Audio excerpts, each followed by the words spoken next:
তৃতীয় দেখছেন কলকাতা টিভি, আমি অভিক রয়েছি সঙ্গে। শুরু করছি আরো বারো। আপনাদের সঙ্গে রয়েছি আমি ঋষিকেশ। আর যে খবরের দিকে নজর রাখবো শুরুতেই, যে আজ থেকে কন্যাকুমারীতে ধ্যান করতে চলেছেন প্রধানমন্ত্রী নরেন্দ্র মোদী। ধ্যান মণ্ডপমে দুদিন ধরে ধ্যান করবেন প্রধানমন্ত্রী। সূত্রে খবর, শেষ দফার ভোটের প্রচার শেষে আজই কন্যাকুমারীতে যাচ্ছেন নমো। 2014-2019-এও ভোটের প্রচার শেষে আধ্যাত্মিক সফরে যান প্রধানমন্ত্রী। 2014 সালে মহারাষ্ট্রের প্রতাপগড়, 2019 সালে কেদারনাথে গিয়েছিলেন প্রধানমন্ত্রী।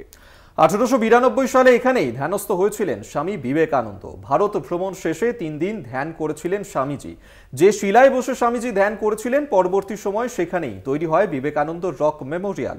বর্তমানে জনপ্রিয় পর্যটন স্থল। মূল ভূখণ্ড থেকে প্রায় 500 মিটার দূরে এখানেই মিলিত হচ্ছে ভারত মহাসাগর, বঙ্গোপসাগর, আরব সাগর। এই নিয়ে আমরা কথা বলবো। পলিটিক্যাল এডিটর আশিস চট্টোপাধ্যায় রয়েছেন আমাদের সঙ্গে টেলিফোনে। আশিস দা, এই প্রধানমন্ত্রীর ধ্যান আমরা 2014-2019-এও দেখেছিলাম, একেবারে শেষ লগ্নে গিয়ে, অর্থাৎ ভোটের শেষ দফায় আগে থেকেই তিনি এই ধ্যানে বসেন এবং অভিযোগ, বিরোধীদের পক্ষ থেকে অভিযোগ করা হয় যে কোথাও এটা পরোক্ষভাবে তিনি এটা প্রচারই করে থাকেন। এবারও সেই অভিযোগ এবং নির্বাচন কমিশনের দ্বারস্থ হচ্ছেন বলে জানিয়েছেন গতকালই মমতা বন্দ্যোপাধ্যায়। বাম কংগ্রেস তারাও নির্বাচন কমিশনের দ্বারস্থ হয়েছে। সব মিলিয়ে এখনো পর্যন্ত কি জানা যাচ্ছে এই বিষয়ে? কমিশন কি কোনো সিদ্ধান্ত নিতে পেরেছে যাতে এই ধ্যান বিভিন্ন সংবাদ মাধ্যমে দেখানো না হয়?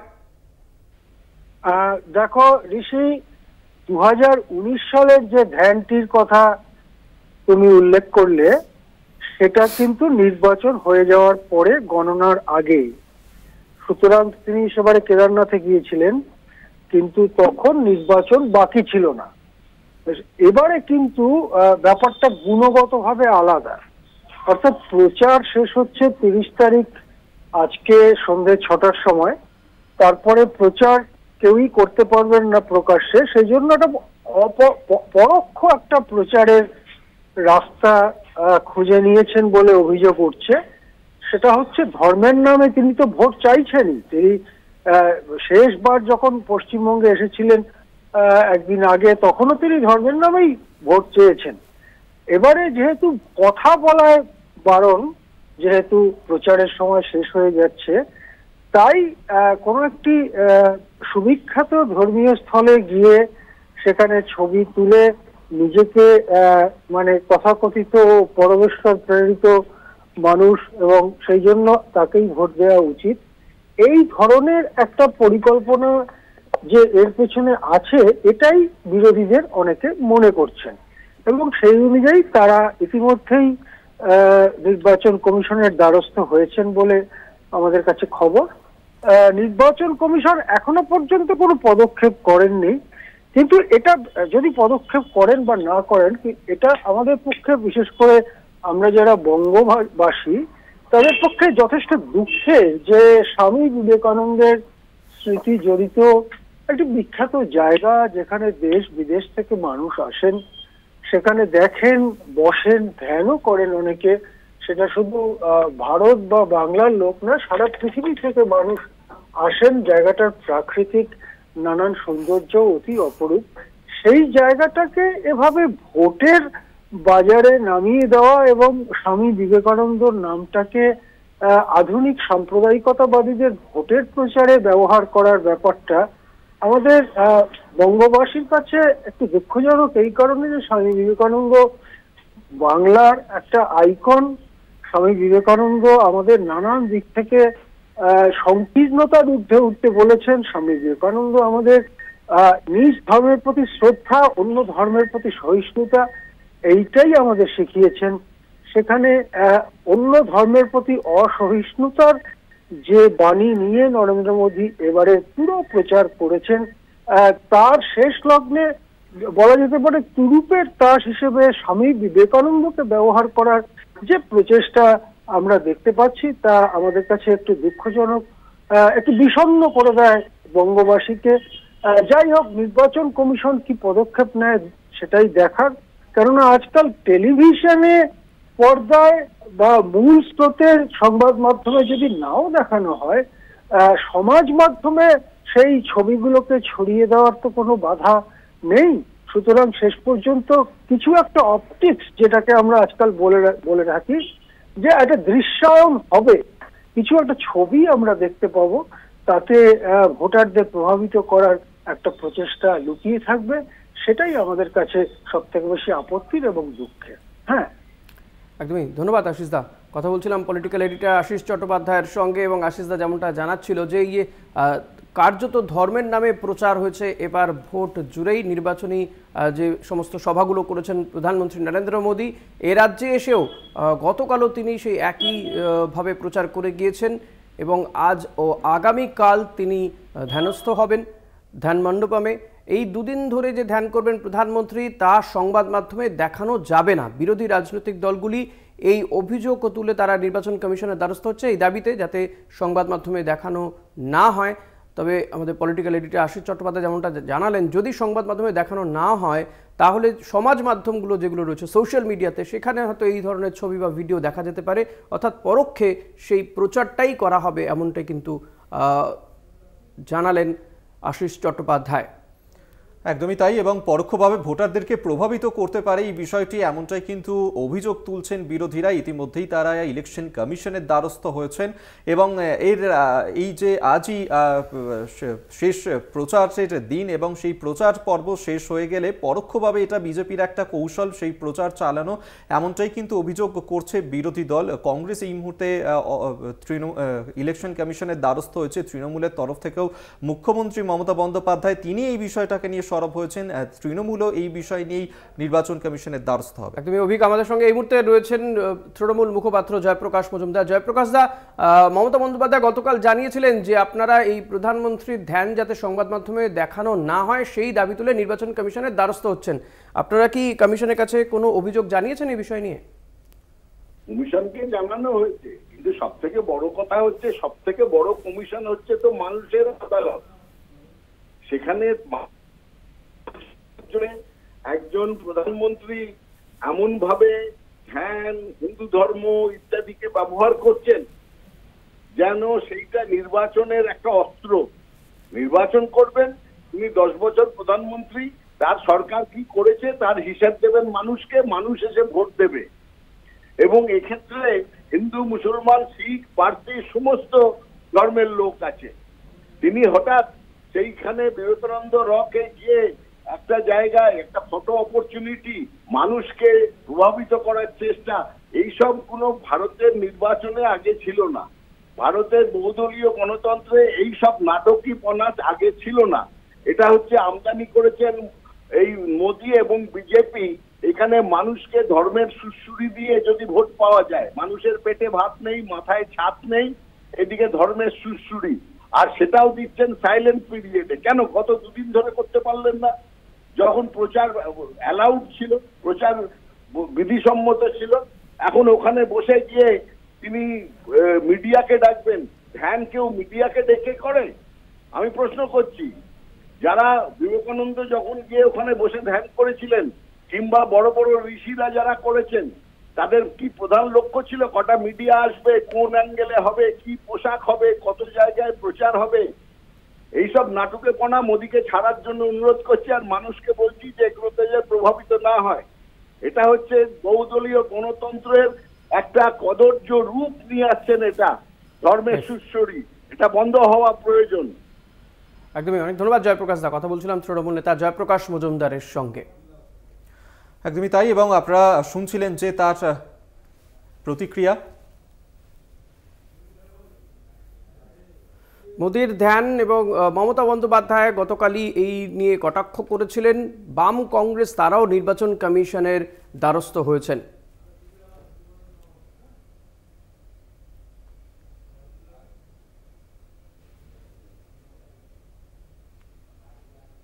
আর এরপর যে খবরের দিকে নজর রাখবো, অভিনেত্রী ঋতুপর্ণা সেনগুপ্ত, তাকে তলব করা হলো। কেন্দ্রীয় তদন্তকারী সংস্থা এনফোর্সমেন্ট ডিরেক্টরেট তাকে তলব করেছে। আগামী 5ই জুন হাজিরা দিতে হবে তাকে।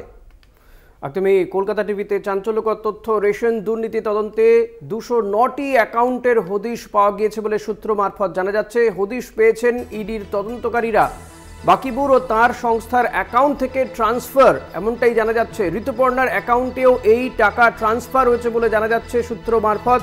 1 মাসে দফায় দফায় লক্ষাধিক টাকা ট্রান্সফার হয়েছে বলে জানা যাচ্ছে। এসবই বিষয়গুলোই খতিয়ে দেখছেন ইডির তদন্তকারী আধিকারিকরা। ঋতুপর্ণা সেনগুপ্তর নাম এর আগে রোজভ্যালি কাণ্ডেও জড়িয়েছিল, এবার রেশন দুর্নীতি কাণ্ডে জড়ালো অভিনেত্রী ঋতুপর্ণা সেনগুপ্তর নাম। বাকিবুর রহমান তার অ্যাকাউন্ট থেকে টাকা গিয়েছে নাকি ঋতুপর্ণা সেনগুপ্তর অ্যাকাউন্টে, এক মাসে দফায় দফায় সেই টাকা গিয়েছে। 5ই জুন তাকে হাজিরা নির্দেশ দেওয়া হয়েছে। ঋতুপর্ণা সেনগুপ্তকে তলব করেছে এনফোর্সমেন্ট ডিরেক্টরেট।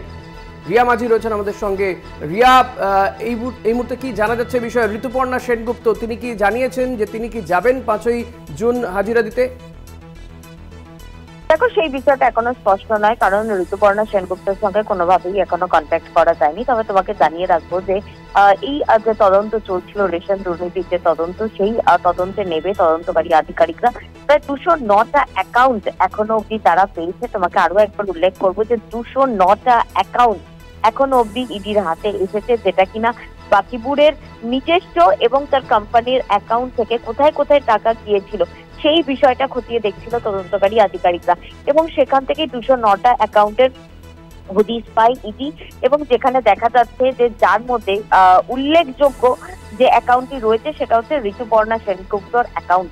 এবং যেখানে দেখা যাচ্ছে যে এক মাসে প্রায় দফায় দফায় লক্ষাধিক টাকা ট্রান্সফার হয়েছে ঋতুপর্ণা সেনগুপ্তর অ্যাকাউন্টে। এবং সেই হদিশ পাওয়ার পরেই কিন্তু ঋতুপর্ণা সেনগুপ্ত তাকে তলব করা হয়েছে এবং 5 জুন তাকে বেলা 11টার মধ্যে ইডি দপ্তরে হাজিরা দেওয়ার কথা বলা হয়েছে এনফোর্সমেন্ট ডিরেক্টরেটের আধিকারিকদের তরফ থেকে। একদমই ধন্যবাদ রিয়া। কথা বলছিলাম প্রতিনিধি রিয়া মাঝির সঙ্গে। একেবারেই তাই। তবে ঋতুপর্ণা সেনগুপ্ত তার কি প্রতিক্রিয়া আমরা সেই নিয়ে জানার চেষ্টা করেছিলাম, কিন্তু তিনি এই মুহূর্তে আমেরিকায় রয়েছেন, তার কারণেই তার সঙ্গে যোগাযোগ করা যায়নি। তবে আপনাদেরকে জানিয়ে রাখবো যে কলকাতা টিভির হাতে যে চাঞ্চল্যকর তথ্য এই মুহূর্তে উঠে এসেছে, যেখানে বাকিবুর ও তার সংস্থার অ্যাকাউন্ট থেকে ট্রান্সফার হয়েছিল, এক মাসে দফায় দফায় লক্ষাধিক টাকা ট্রান্সফার হয়েছিল অভিনেত্রীর ব্যাংক অ্যাকাউন্টে। এবং সেক্ষেত্রে 5ই জুন ঋতুপর্ণা সেনগুপ্ত তার যে ব্যাংক সংক্রান্ত একাধিক তথ্য, সেই তথ্য নিয়েই তাকে হাজিরা দিতে নির্দেশ দিয়েছে ইডির আধিকারিকরা।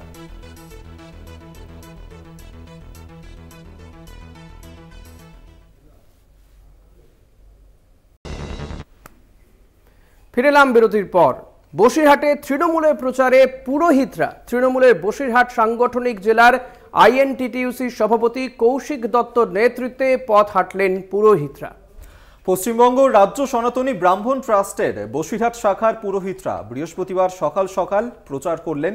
বসিরহাটে তৃণমূল প্রার্থীর সমর্থনে, তৃণমূল প্রার্থী হাজী শেখ নুরুল ইসলামের সমর্থনে পুরোহিতরা তারা প্রচার সারলেন। সেই ছবি এই মুহূর্তে তুলে ধরছে আপনাদের সামনে, যেখানে বসিরহাট লোকসভা কেন্দ্রে আগামী 1 জুন 7ম দফা অর্থাৎ একেবারে শেষ দফায় নির্বাচন রয়েছে। বসিরহাটের মাটিনবান রোড সংলগ্ন কাছারিপাড়া, বার্মা কলোনি, ষষ্ঠী বটতলা সহ একাধিক এলাকায় এই প্রচার। এ নিয়ে কথা বলবো, সঞ্জিত রয়েছে আমাদের সঙ্গে টেলিফোনে। সঞ্জিত, এতদিন দেখা যাচ্ছিল যে বিজেপি তারা এই সনাতনীদেরকে নিয়ে প্রচার করার একটা চেষ্টা করছিলেন বা তাদের দিকে টানার একটা চেষ্টা করছিলেন, কিন্তু বসিরহাটে একেবারে উল্টো ছবি দেখা যাচ্ছে। সেখানে হাজী নুরুলের সমর্থনে তারা পথে নেমেছেন। দেখো, ইতিমধ্যে রাজ্য সনাতনী ব্রাহ্মণ ট্রাস্টের কিন্তু একটি সংগঠন কিন্তু তৃণমূলের হয়ে কিন্তু তারা কিন্তু রাস্তায় নেমেছে। ইতিমধ্যে আজকে জানো তুমি শুভেন্দু অধিকারী অর্থাৎ শেষ দফা নির্বাচনের আজকে শুভেন্দু অধিকারী বসিরহাটে একটি জনসভা রয়েছে। তার প্রাক্কালে এখানকার তৃণমূলের যে আইএনটিটির সভাপতি কৌশিক দত্ত সহ ব্রাহ্মণ সনাতনীদের নিয়ে 7 নম্বর ওয়ার্ডের মাটিনমাঠ রোড সহ একাধিক জায়গায় ব্রাহ্মণরা তারা শেখ হাজী নুরুল ইসলামের সমর্থনে অর্থাৎ তৃণমূল প্রার্থীর সমর্থনে তারা প্রচার শুরু করেছে। এমনকি একদম শহরের প্রাণকেন্দ্রে এই প্রচার। সকাল সকাল ব্রাহ্মণী সনাতনী ট্রাস্টের ব্রাহ্মণরা তারা তাদের যেমন গায়ে রামাবলী লাগিয়ে তারা বিভিন্ন এবং ব্যানার ফেস্টন নিয়ে কিন্তু সমর্থনে তৃণমূল প্রার্থীর সমর্থনে বিভিন্ন জায়গায় তারা প্রচার শুরু করেছেন। একদিকে বসিরহাট শহরের প্রাণকেন্দ্র যে 7 নম্বর ওয়ার্ড সহ বিভিন্ন জায়গায় কিন্তু তারা প্রচার করেন, পাশাপাশি বাড়ি বাড়ি যান এবং গিয়ে তিনি তৃণমূলের হয়ে সনাতনী ব্রাহ্মণরা প্রচার সমর্থন অর্থাৎ তৃণমূল প্রার্থীর সমর্থনে ভোট চাইতে তারা কিন্তু এগিয়ে যান। সব মিলে আজকের এই একেবারে উল্টো ছবি দেখা গেল, যেখানে সনাতনী ব্রাহ্মণরা রীতিমতো তৃণমূলের প্রচারে নামলেন এবং বসিরহাট শহরের প্রাণকেন্দ্র 7 নম্বর ওয়ার্ড, 8 নম্বর ওয়ার্ড, 9 নম্বর ওয়ার্ড বিভিন্ন জায়গায় তারা কিন্তু তাদের বিভিন্ন প্রচার শুরু করলেন। ইতিমধ্যে এই নিয়ে কিন্তু বিশেষ করে আইএনটিটির সভাপতি কৌশিক দত্ত তিনি বলেছেন যে আমাদের দল সমন্বয়ের দল অর্থাৎ বিজেপির কি রিয়াকশন এর পরে? দেখো বিজেপি এই মুহূর্তে এই বিষয়ে কোনো কিন্তু জানি না, তারা যেটা বলেছেন যে সনাতনীরা তাদের যে যার ইচ্ছা মতো তারা প্রচারে নামতে পারেন, এর মধ্যে বিজেপির কোনো বিষয় না। কিন্তু হিন্দু সনাতনী হিন্দুদের কথা বলতে গেলে বিজেপির কথা বারবার মুখে উঠে এসেছে। কিন্তু এই অভিযোগ পাল্টে অভিযোগে আজকে খোদ বসিরহাট শহরে অর্থাৎ শেষদফার নির্বাচনে সনাতনীদের এই মিছিল অত্যন্ত তাৎপর্যপূর্ণ। একদমই ধন্যবাদ সঞ্জিত।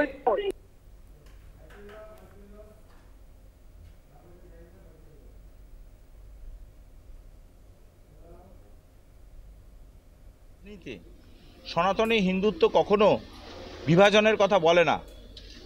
আমরা এই পুরোহিতদের কাছে কৃতজ্ঞ। শেষ লগ্নের প্রচারে সনাতন ব্রাহ্মণ ট্রাস্টের বসিরহাট শাখার পুরোহিতবৃন্দ বসিরহাট সংসদীয় এলাকার সকল মানুষকে ভোট দেওয়ার আহ্বান জানিয়ে তারা রাস্তায় নেমেছেন। আমরা স্বতঃস্ফূর্তভাবে সাড়া পাচ্ছি যেভাবে মমতা ব্যানার্জির উন্নয়ন, আজকে আমরা যে উন্নয়ন পশ্চিমবাংলার পুরোহিতরা যেভাবে আজকে উপকৃত হয়েছেন, আজকে 7,000 পুরোহিত, আজকে 7,000 থেকে 8,000 পুরোহিত থেকে বিভিন্ন প্রান্তে আজকে পুরোহিত ভাতা পাচ্ছে, আবাস যোজনার ঘর পাচ্ছে, বিভিন্ন উপকৃত আমরা। তাই আমরা মমতা ব্যানার্জির পাশে আছি, সর্বপুরোহিত আমরা মমতা ব্যানার্জির পাশে আছি।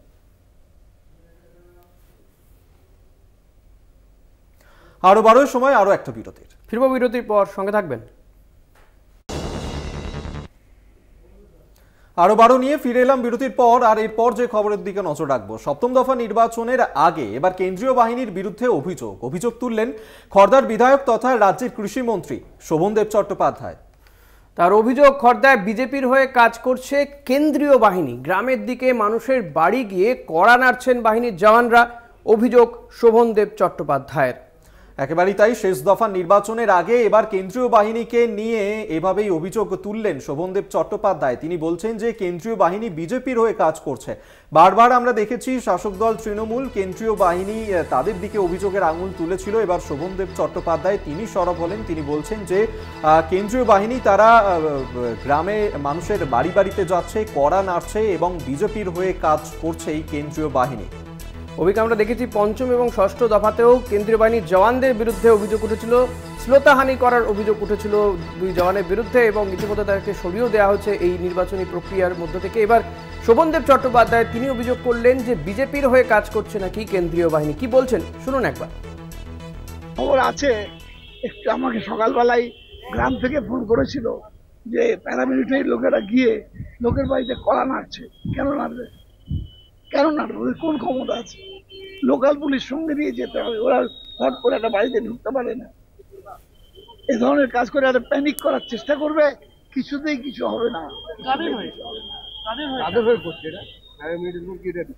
বিজেপি করছে, আবার কাজ করবে। আপনাদেরকে শোনালাম শোভনদেব চট্টোপাধ্যায় তার যে অভিযোগ, তিনি কিন্তু মূলত কাঠগড়ায় তুলছেন বারবার কেন্দ্রীয় বাহিনীকে, যেখানে আগামী শনিবার সপ্তম দফার নির্বাচন রয়েছে এবং সেই নির্বাচন শেষ দফার নির্বাচন।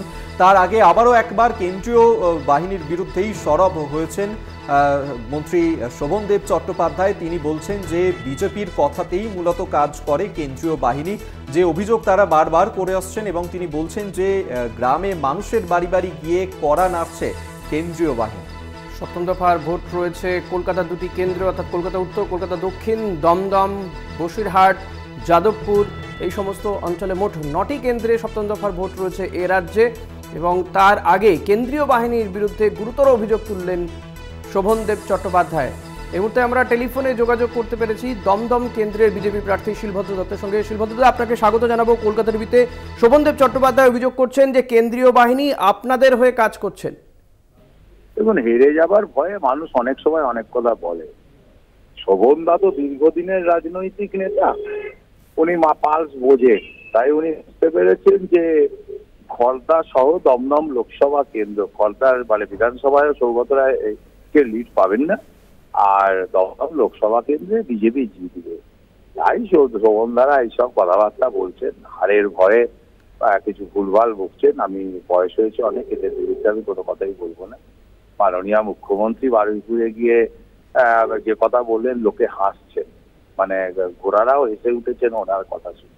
তাই তৃণমূলের নেতাদের মুশকিল হয়েছে, একে বয়স হয়েছে, আশিপাশি হয়ে যাচ্ছে বেশিরভাগেরই। তারপরে দুই হচ্ছে এত গরম পড়েছে যে এবং হেরে যাওয়ার ভয়, দুদিক সব দিক দিয়ে মাথায় ঠিক নেই, উল্টোপাল্টা বলছে। এই নিয়ে আমি কোনো কমেন্ট আর করবো না। বেশ, ধন্যবাদ শিলভদ্রদা।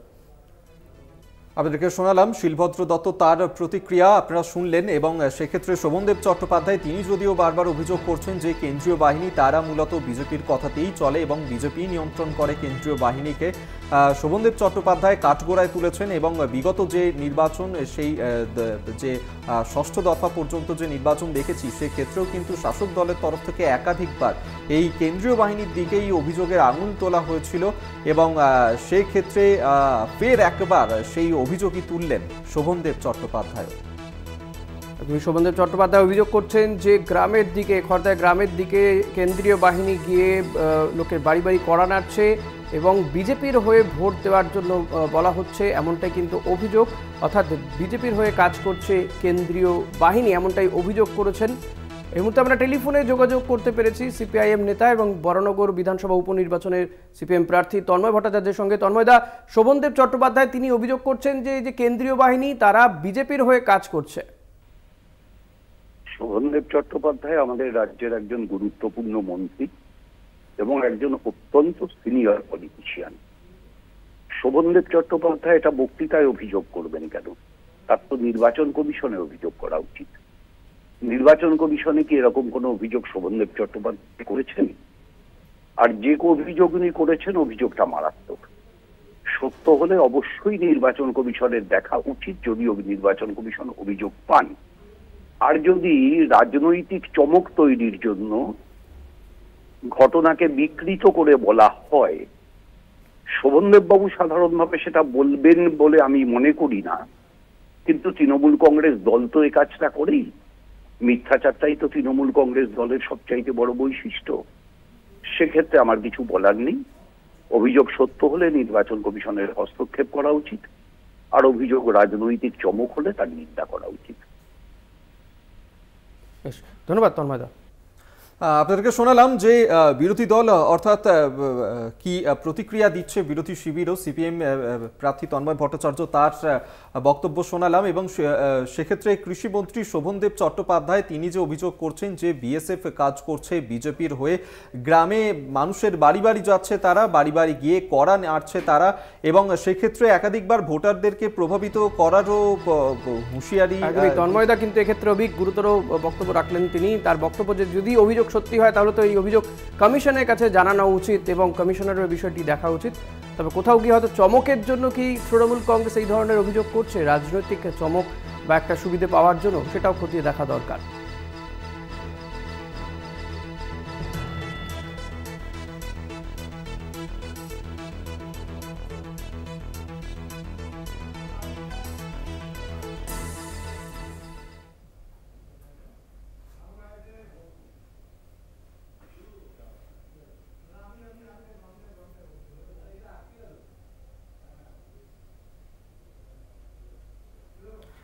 আসবো পরের খবরে। ভোটের আগেই ফের একবার উত্তপ্ত হয়ে উঠল ভাঙড়। ভাঙড়ে দুই প্রান্তে আইএসএফ এবং তৃণমূলের মধ্যে সংঘর্ষ, এবং এই সংঘর্ষের জেরে আহত হয়েছে একাধিক জন। একদিকে ভাঙড়ের চালতাবেরিয়া অঞ্চলের কোচপুকুর এলাকায় সায়নী ঘোষের প্রচার মিছিলে না যাওয়ার কারণে আইএসএফ কর্মীকে মারধরের অভিযোগ তৃণমূলের বিরুদ্ধে, ঘটনাস্থলে উত্তর কাশীপুর থানার পুলিশ। অন্যদিকে ভগবানপুর অঞ্চলের জিরানগাছা এলাকায় তৃণমূল কর্মীকে মারধর করার অভিযোগ, ঘটনাস্থলে পোলেরহাট থানার পুলিশ। আহতরা ইতিমধ্যেই থানায় লিখিত অভিযোগ দায়ের করবে বলে জানিয়েছে, এবং আইএসএফ এবং তৃণমূলের মধ্যে সংঘর্ষে ফের একবার উত্তপ্ত হয়ে উঠল ভাঙড় এবং যাদবপুর লোকসভা কেন্দ্রের অন্তর্গত এই ভাঙড়ে, এবং সেখানেই এই ধরনের ঘটনা। জাহাঙ্গীর হোসেন রয়েছেন আমাদের সঙ্গে টেলিফোনে। জাহাঙ্গীর, এখনো পর্যন্ত কি জানা যাচ্ছে, কারো বিরুদ্ধে কি থানায় অভিযোগ করা হয়েছে? একাদশ জানিয়ে যে কালকের যে ঘটনা ঘটেছিল যে আইএসএফ তৃণমূল সংঘর্ষ এবং তৃণমূল আইএসএফ সংঘর্ষ, এই ঘটনার পরিপ্রেক্ষিতে উভয় পক্ষ একটি দল পোলেহাট থানাতে লিখিত অভিযোগ করে এবং আরেকটি দল তারা উত্তর কাশীপুর থানাতে লিখিত অভিযোগ করে। আবার সেই ঘটনার শেষ হতে না হতে আবার নতুন করে উত্তেজনা সৃষ্টি হয় সেই কোচপুকুর এলাকায়। সেখানে আজকেই কিন্তু আইএসএফ কর্মীদের বাড়িতে গিয়ে তার একজন আইএসএফ তৃণমূল কর্মীর বাড়িতে গিয়ে তৃণমূল কর্মীর স্ত্রীকে মারধর করার অভিযোগ করে আইএসএফ বিরুদ্ধে।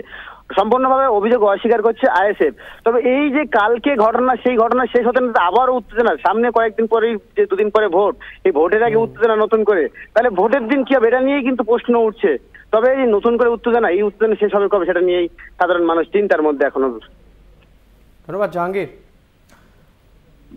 আপনাদেরকে আরো করে জানিয়ে রাখবো যে এখানে ভাঙড়ের চালতাবেড়িয়া অঞ্চলে কোচপুকুর এলাকায় সেখানে সায়নী ঘোষের প্রচার মিছিলে যেতে বলা হয়েছিল আইএসএফ কর্মীকে, না যাওয়াতে তাকে মারধরের অভিযোগ করা হচ্ছে। অন্যদিকে ভগবানপুর অঞ্চলের জিরানগাছা এলাকায় সেখানে তৃণমূল কর্মীকে মারধর করেছে আইএসএফ, এমনটাই অভিযোগ।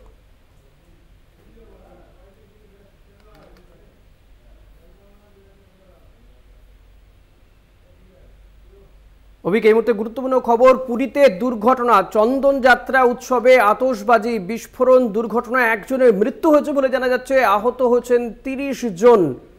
এবং এই যে ঘটনা, সেই ঘটনাতে ইতিমধ্যেই শোক প্রকাশ করেছেন মুখ্যমন্ত্রী মমতা বন্দ্যোপাধ্যায়। আপনাদেরকে আরেকবার জানিয়ে রাখবো যেখানে পুরীতে ভয়াবহ দুর্ঘটনা, চন্দন যাত্রার উৎসব ছিল এবং সেই চন্দন যাত্রার উৎসবেই আতশবাজি প্রদর্শনীর আয়োজন করা হয়েছিল এবং সেই সময় আতশবাজি বিস্ফোরণের ঘটনা ঘটে, আর সেই ঘটনাতেই মৃত্যু হয়েছে একজনের, এখনো পর্যন্ত আহত হয়েছেন 30 জন। ইতিমধ্যেই এই ঘটনাকে নিয়েই শোক প্রকাশ করেছেন মুখ্যমন্ত্রী মমতা বন্দ্যোপাধ্যায়। একদমই, পুরীতে ভয়াবহ দুর্ঘটনা, চন্দনযাত্রা উৎসবে আতশবাজি বিস্ফোরণ দুর্ঘটনায় একজনের মৃত্যু হয়েছে বলে জানা যাচ্ছে, আহত কমপক্ষে 30। ঘটনায় শোক প্রকাশ করেছেন মমতা বন্দ্যোপাধ্যায়। এ রাজ্যে মুখ্যমন্ত্রী মমতা বন্দ্যোপাধ্যায় তিনি ঘটনায় শোক প্রকাশ করেছেন। আপনারা দেখতে পাচ্ছেন সেই ছবি, পুরীতে দুর্ঘটনা। একেবারেই তাই, পুরীতে জগন্নাথের চন্দনযাত্রা উৎসব চলছিল এবং সেই সময় আতশবাজি বিস্ফোরণের আয়োজন করা হয়েছিল এবং সেই সময় আতশবাজির বিস্ফোরণ হয়, যার কারণে আহত হয়েছেন 30 জন, একজনের মৃত্যুর ঘটনা ঘটেছে। আমরা এই নিয়ে আরো বিস্তারিত জানবো। আমাদের সহকর্মী অঙ্কুর ভট্টাচার্য এই মুহূর্তে টেলিফোনে রয়েছেন। অঙ্কুরদা, এখনো পর্যন্ত কি জানা যাচ্ছে কিভাবে হলো এই আতশবাজির বিস্ফোরণের ঘটনা? এখনো পর্যন্ত কি আপডেট পাওয়া যাচ্ছে? যেটা জানা গেছে যে বুধবার রাতে উড়িষ্যার পুরীতে জগন্নাথ দেবের যে চন্দন যাত্রা উপলক্ষে জড়ো হয়েছিলেন প্রচুর ভক্ত। প্রত্যক্ষদর্শীরা যেটা জানাচ্ছেন যে কয়েকজন ভক্ত আতশবাজি ফাটাচ্ছিলেন, হঠাৎই বাজির ফুলকি এসে পড়ে বাজির স্তূপের ওপর, তারপরে একের পর এক বিস্ফোরণ হতে শুরু করে। ফলে অনেকে পার্শ্ববর্তী একটা পুকুর ছিল সেখানে তারা ঝাঁপ দেন। স্থানীয়রা উদ্ধার কাজে হাত লাগান, অগ্নিদগ্ধ যারা হয়েছিল তাদেরকে স্থানীয় হাসপাতালে নিয়ে যাওয়া হয়। চিকিৎসকরা তো জানিয়েছেন যে সে বিষয়ে যা যা করণীয় সেগুলো করা হচ্ছে, কিন্তু ইতিমধ্যেই 30 জনের যে মৃত্যুর খবর এখনো পর্যন্ত আসছে আমাদের কাছে, অবশ্যই অত্যন্ত ভয়াবহ ঘটনা। মৃত একজন, অন্তত 30 জন আহত হয়েছেন। ইতিমধ্যেই এই ঘটনার প্রেক্ষিতে সে রাজ্যের মুখ্যমন্ত্রী, ওড়িশার মুখ্যমন্ত্রী নবীন পটনায়ক এবং কেন্দ্রীয় মন্ত্রী ধর্মেন্দ্র প্রধান তারা শোক প্রকাশ করেছেন। আমাদের রাজ্যের মুখ্যমন্ত্রী মমতা বন্দ্যোপাধ্যায়ও ইতিমধ্যেই মুখ্যমন্ত্রী দপ্তর থেকে জানানো হয়েছে যে আহতদের চিকিৎসার জন্য ওড়িশার মুখ্যমন্ত্রীর যে ত্রাণ তহবিল রয়েছে সেখান থেকে যাবতীয় খরচ দেওয়া হবে। প্রশাসনকে দ্রুত আহত ব্যক্তিদের চিকিৎসার ব্যবস্থার নির্দেশ দেওয়া হয়েছে। তবে এই ঘটনা এখনো পর্যন্ত সম্পূর্ণভাবে খুব ভোটের আগে যথেষ্ট একটা গুরুত্বপূর্ণ ঘটনা এবং তার প্রেক্ষিতে ইতিমধ্যেই আমরা দেখতে পেয়েছি মুখ্যমন্ত্রীও শোক প্রকাশ করেছেন, কারণ পুরী বাঙালিদের কাছেও একটা খুব ধর্মীয় স্থান হিসেবে অত্যন্ত কাছের একটা জায়গা এবং জগন্নাথ দেবের চন্দন যাত্রা সামনেই রথ রয়েছে, তার আগে বিপুল সংখ্যক মানুষ জড়ো হয়েছিলেন, ফলে এই ঘটনা অবশ্যই অত্যন্ত মর্মান্তিক। ধন্যবাদ তোমায় অঙ্কুর ভট্টাচার্য, আমাদের সহকর্মী আমাদের সঙ্গে টেলিফোনে ছিলেন।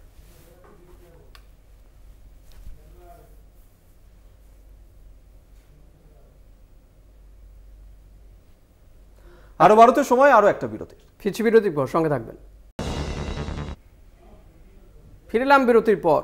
নির্বাচনের ফল যাই হোক না কেন, 2024-এ ভারতের লোকসভা এবং 2টি রাজ্যের বিধানসভা নির্বাচনের ইতিহাস ঘৃণা ভাষণ এবং অমানবিক মন্তব্যের জন্য নজির হয়ে থাকবে।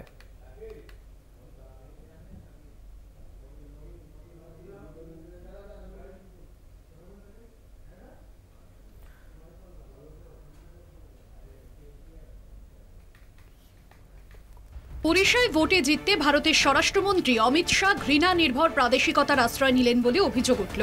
ওড়িশার মুখ্যমন্ত্রী নবীন পট্টনায়ক একজন বিরল ভারতীয় রাজনীতিক, যার বিরুদ্ধে এক পয়সারও দুর্নীতির অভিযোগ নেই। শুধু তাই নয়, তার বিরুদ্ধে আজ পর্যন্ত একেবারের জন্য কেউ ঘৃণা ভাষণের অভিযোগ আনতে পারেননি। তিনি বৃদ্ধ হয়েছেন, দলের দায়িত্ব তুলে নিতে চাইছেন তার প্রিয় প্রাক্তন আইএএস অফিসার VK পান্ডিয়ানের হাতে। পান্ডিয়ান জন্মসূত্রে তামিল। ওড়িশায় লোকসভা ভোটের সঙ্গে হচ্ছে বিধানসভা ভোটও। গত মঙ্গলবার ওড়িশার ভদ্রক লোকসভা আসনের চাঁদবলিতে নির্বাচনী বক্তৃতায় স্বরাষ্ট্রমন্ত্রী অমিত শাহ বলেন, গৌরবময় ওড়িশার কি এমন দুর্দিন যে একজন তামিল বাবু ওড়িশা সরকার চালাবে, একজন তামিল মুখ্যমন্ত্রী হবে এই গৌরবময় দেশে গুজরাটি প্রধানমন্ত্রী বা গুজরাটি স্বরাষ্ট্রমন্ত্রীতে যদি কোনো অসুবিধে না হয়, একজন জন্মসূত্রে তামিল ব্যক্তি কেন ওড়িশায় গুরুত্বপূর্ণ পদে আসীন হতে পারবেন না? এই প্রশ্নের মুখে দেশের মানুষকে ফেললেন দেশের স্বরাষ্ট্রমন্ত্রী অমিত শাহ স্বয়ং। প্রাদেশিকতাকে নির্বাচনে ঘৃণা হিসেবে ব্যবহার করার এমন নজির অতীতে কোনো স্বরাষ্ট্রমন্ত্রীর নেই। এই মুহূর্তে এশিয়ার বিভিন্ন দেশে 7 থেকে 8 জন ভারতীয় বংশোদ্ভূত ব্যক্তি সেই সব দেশের সর্বোচ্চ পদে রয়েছেন। ওই ভারতীয় বংশোদ্ভূতদের সেই সব দেশের মানুষ সর্বোচ্চ পদে নির্বাচিত করে তাহলে কি ভুল করেছেন? অমিত শাহ যা বলছেন তাতে তো এমন মনে করার যথেষ্ট কারণ রয়েছে, এই প্রশ্ন তুলছেন বিরোধীরা। এখানেই শেষ নয়, নবীন পট্টনায়কের শারীরিক অসুবিধাকেও আক্রমণের বিষয় করে তুললেন স্বয়ং প্রধানমন্ত্রী নরেন্দ্র মোদী। পার্কিনসন জাতীয় রোগে বা আরও বিভিন্ন কারণে মানুষের হাত কাঁপে। গত 5 বছর ধরে এই সমস্যা রয়েছে নবীন পট্টনায়কের। সম্প্রতি একটি জনসভার ভিডিও ভাইরাল হয়, যেখানে দেখা যাচ্ছে নবীন পট্টনায়ক ভাষণ দিচ্ছেন, তার হাত কাঁপছে এবং VK পান্ডিয়ান চেষ্টা করছেন সেই হাত কাঁপার ছবি যেন ক্যামেরায় ধরা না পড়ে। এর মধ্যে কোনো দোষ নেই, দোষ হলো সেই হাত কাঁপাকে রাজনীতিতে ব্যবহার করা। গত বুধবার সেই হাত কাঁপাকে উল্লেখ করে প্রধানমন্ত্রী নরেন্দ্র মোদী একটি নির্বাচনী জনসভায় কৌশলে বলেছেন, ষড়যন্ত্র করে নবীনকে কেউ অক্ষম করে দিচ্ছে না তো? আক্রমণের তীর VK পান্ডিয়ানের দিকে। তারা যদি ওড়িশায় ক্ষমতায় আসেন তাহলে এই নিয়ে তদন্ত করবেন। যদি নবীন পট্টনায়ক এমন কোনো অভিযোগ করতেন তাহলে এই কথার মানে বোঝা যেত। কিন্তু প্রধানমন্ত্রী যা বললেন তা হলো একটি ষড়যন্ত্রের গল্প পেদে ভোট সংগ্রহের চেষ্টা। এও ভারতের কোনো প্রধানমন্ত্রীর একটি নজিরবিহীন খারাপ দৃষ্টান্ত হিসেবে ইতিহাসে থেকে যাবে।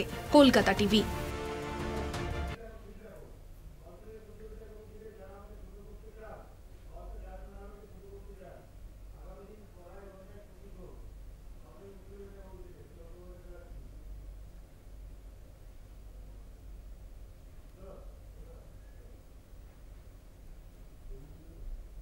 এই মুহূর্তে যে খবরের দিকে নজর রাখবো, ফলতা থেকে প্রতিরোধের ডাক অভিষেক বন্দ্যোপাধ্যায় তৃণমূল কংগ্রেসের সর্বভারতীয় সাধারণ সম্পাদক এবং ডায়মন্ড হারবার লোকসভা কেন্দ্রের তৃণমূল প্রার্থী। তিনি ফলতা থেকে তিনি প্রতিরোধের ডাক দিয়েছেন। তার বক্তব্য যে যারা ফলতা তথা ডায়মন্ড হারবারকে ছোট করতে চায় তাদের বিরুদ্ধে প্রতিবাদ হবে, এমনটাই কিন্তু অভিষেক বন্দ্যোপাধ্যায়ের বক্তব্য।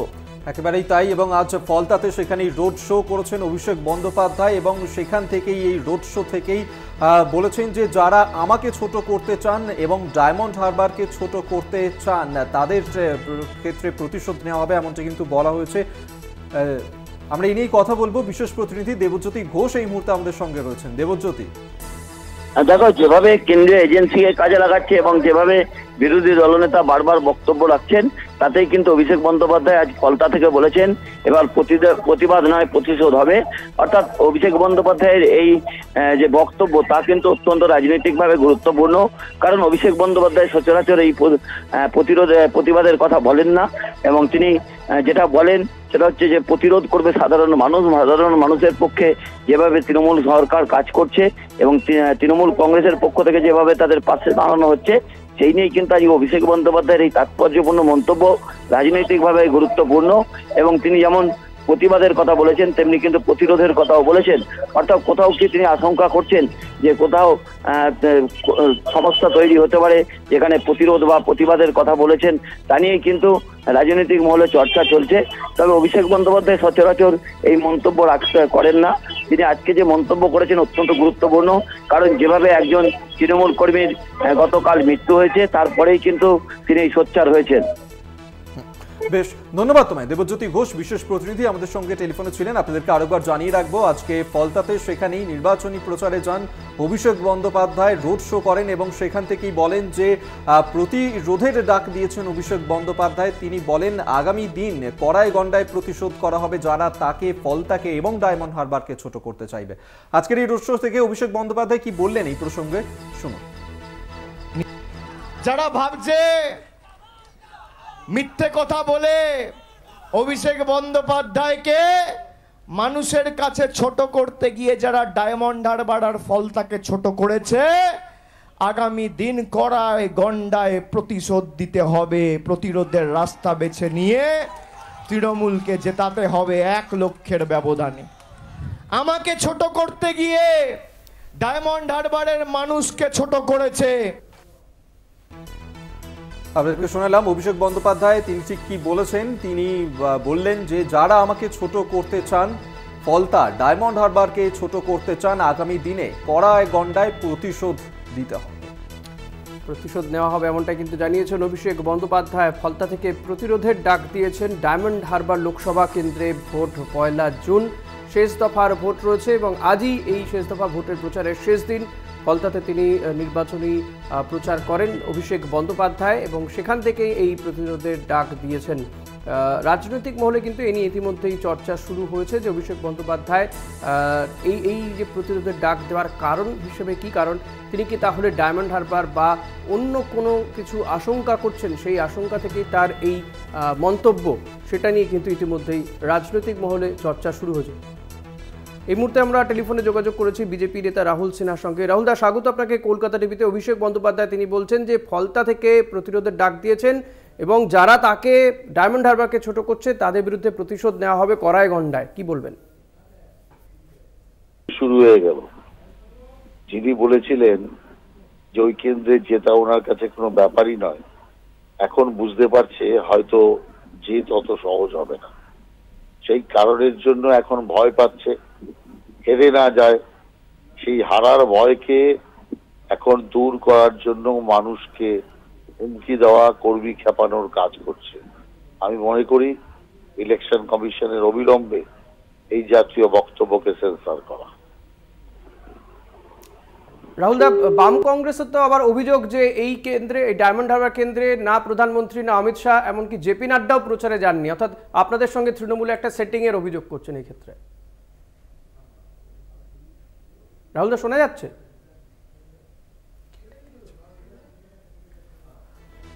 যোগাযোগ বিচ্ছিন্ন হয়ে গিয়েছে বিজেপি নেতা রাহুল সিনহার সঙ্গে। তবে তিনি বলছিলেন যে অভিষেক বন্দ্যোপাধ্যায় হয়তো এখন বুঝতে পারছেন যে ডায়মন্ড হারবার কেন্দ্রে জেতাটা অতটা সহজ হবে না, তাই তিনি এই ধরনের মন্তব্য করছেন, অর্থাৎ অজুহাত খুঁজছেন, এমনটা কিন্তু পাল্টা অভিযোগ করলেন রাহুল সিনহা।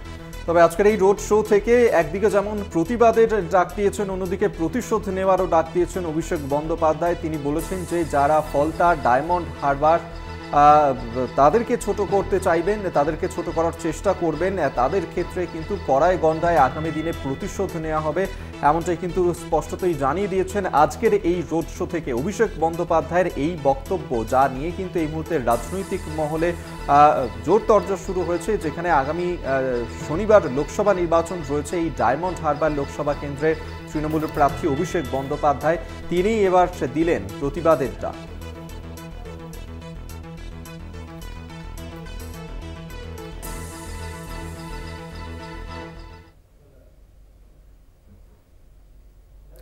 শেষ দফার ভোটে বৃষ্টির পূর্বাভাস হাওয়া অফিসের। শনিবার এবং রবিবার দক্ষিণবঙ্গের সর্বত্রই বৃষ্টি হতে পারে, এমনটাই সম্ভাবনা আলিপুর আবহাওয়া দফতর সূত্রে। কলকাতা, হাওড়া, হুগলি, 24 পরগনা সহ দক্ষিণের জেলাগুলিতে বজ্রবিদ্যুৎ সহ বৃষ্টি হতে পারে বলে জানিয়েছে আলিপুর আবহাওয়া দপ্তর।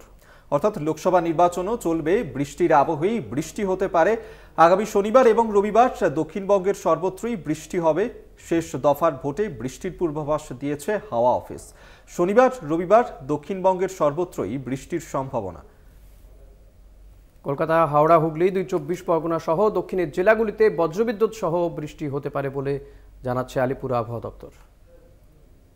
1 তারিখ এবং 2 তারিখ এই দুটো দিনেই দক্ষিণবঙ্গের সবকটি জেলাতেই কিন্তু আপনার হলুদ সতর্কতা দেওয়া হয়েছে। Thunderstorm with lightning, rain and with gusty wind speed reaching 40 to 50 km/h। এটা আমাদের কলকাতা, উত্তর 24 পরগনা, দক্ষিণ 24 পরগনা তিনটেতে দেওয়া হয়েছে। 1 তারিখে, তার মধ্যে 1 তারিখও আছে, 2 তারিখও আছে এবং 3 তারিখও আছে।